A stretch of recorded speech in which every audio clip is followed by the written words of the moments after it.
Шығарылышыбызна Татарстанда нәшір етілуші газеті, журналларда иқтибарға лайықлы язмаларға күзету белән дәвам итәбез. Аның белән гадәттәгечә журналист Миңназыйм Сәфәров таныштыра. Хәерле көн, мөхтәрәм телевизор караучылар. Үткән атнадагы вакыйгалар татар матбугатында нинди урын тапкан дигән сорауга бергәләп җавап эзләүне дәвам итәбез. Илебезнең генә түгел, бөтен дөньяны тетрәндергән Мәскәү өлкәсендәге фаҗиганы Шәһри Казан газетасы үзенең беренче битенә чыгарып биргән. Журналист фаҗигага кагылышлы тагын бер куркыныч күренеш. Социаль челтәрләрдәге ялган хәбәрләрнең чиктән тыш артуын билгели. Ләкин бу кадәрсе янына тагын бер зур проблема килеп өстәлде. Карагыручы ура патриотлар Россия урыслар өчен генә дигән шигар астында кыяфәтләре славяннардан аерылган милләт кешеләрен кыйный, кыерсыта, илдән куа башладылар. Рәхмәт Россия президентына. Ул мондый хәлгә үзенең мөнәсәбәтен ачык белдереп булай диде. Россиядә милләтара тынычлыкны һәм килешеп яшәүне сакларга кирәк. Россия içindәге кайсы булса да милләтне яки динне кысырыклау илне таркатуга китерәчәк. Шуннан да, беренчедән җинаятьчеләрнең милләте булмый, икенчедән бүген таҗикларны кысырыклый башласалар, иртәгә чират башкаларыбызга да җитәргә бик мөмкин. Булган булсын дип инде Шәһри Казан газетасы үткән атнаның калын санында тагын бер авыр теманы күтәрергә булган. Ул да булса абьюз. Курыкмагыз, бу сүгене сүзе түгел. Гаиләдә кеш куллануны шулай атыйлар хәзер. Алагаем зур язманы укып чыга алганнарда шундый фикер туар. Бездә бөтен гаиләләрдә дә хатын-кызларны кыйнап, рәнҗетеп яшиләр икән. Шандыру өчен шактый гына статистик саннар да китерелгән. Мин ышанмадым.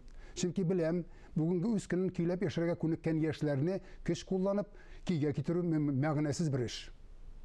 Ватан Татарстан газетасы да әлбәттә Крокус-Ситидагы фаҗигага бәйле вакыйгаларны җитләтеп үтә алмаган. Газета хәбәрчесе әлеге фаҗигадан соң Россиядә үлем җәзасын кире кайтару турындагы бәхәсләргә тукталып, бу теманың төбенә төшеп караган. Явызлык һәр вакыт шундый ук явызлыкны тудыра. Ләкин бу проблемага карата фикерләр дә ике төрле. Язмадан аңлашылганча, бүген сораштыруда катнашучыларның 58% үлем җәзасын кире кайтару ягында. Азагы хәерле булсын.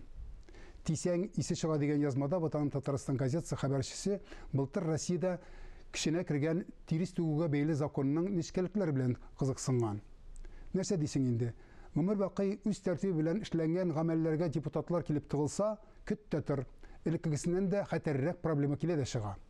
Хәер, булай да мал туар асраудан бизеп барган авыл кешесенә бу законның кирәге дә калмаска мөмкин. Ә беренче битенә газета татар юморы турындагы сөйләшүдә катнашучыларның фикерен туплап биргән. Мәзәк тыңлаганда кызык түгел дибез икән, нишләмәк кирәк? Кем әйтмешли заманасына күрә мәзәге. Тик шулай да юмор безгә булай да катлаулы тормышыбызны беразга гына булса да онытып тору өчен генә түгел, ә кешелек сыйфатларыбызны җуймас өчен дә бик кирәк. Шуңа да бүген 1 апрельдә генә түгел, ә һәр көнне шаярырга, көлергә җай тапсак иде дигән теләктә бүгенгә сезнең белән саубуллашам, исәнлектә күрешик.